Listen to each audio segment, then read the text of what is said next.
في إطار الاستعدادات المكثفة لانطلاق منافسات الموسم الجديد،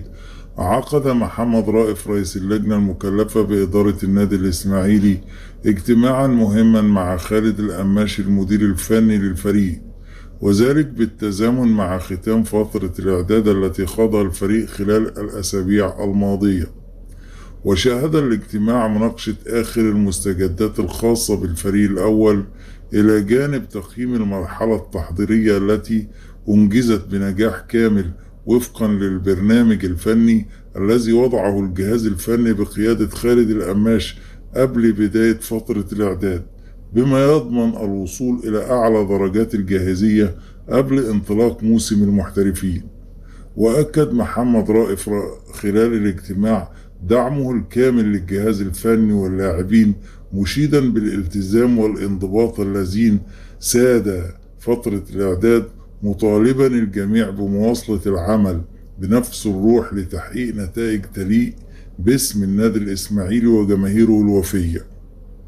ومن جانبه استعرض خالد القماش تفاصيل البرنامج الفني الذي نفذ خلال فترة الإعداد وخطة العمل الخاصة بالمرحلة المقبلة، مؤكدا أن الفريق حقق أهداف فنية وبدنية مهمة،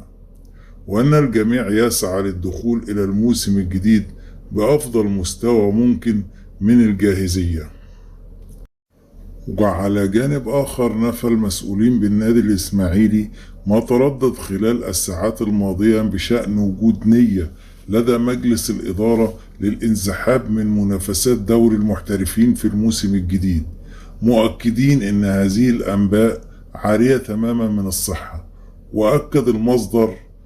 المسؤول داخل مجلس إدارة النادي الإسماعيلي أن الإدارة تواصل العمل بكل قوة من أجل إنهاء أزمة إيقاف القيد المفروضة من جانب الاتحاد الدولي لكرة القدم فيفا، مشيرا إلى أن المجلس يضع هذا الملف على رأس أولوياته خلال الفترة الحالية.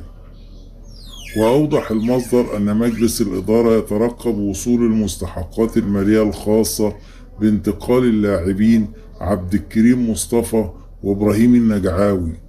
وذلك من أجل توفير السيولة اللازمة لإنهاء أزمة إيقاف القيد، بما يسمح للنادي الإسماعيلي بقيد صفقاته الجديدة والاستعداد بصورة طبيعية للموسم المقبل من دوري المحترفين. وفي السياق نفسه بيواصل الفريق الأول لكرة القدم بالنادي تدريباته اليومية تحت قيادة المدير الفني خالد القماش ضمن برنامج الإعداد للموسم الجديد، حيث يسعى الجهاز الفني بقيادة خالد القماش إلى رفع المعدلات البدنية والجاهزية الفنية للاعبين.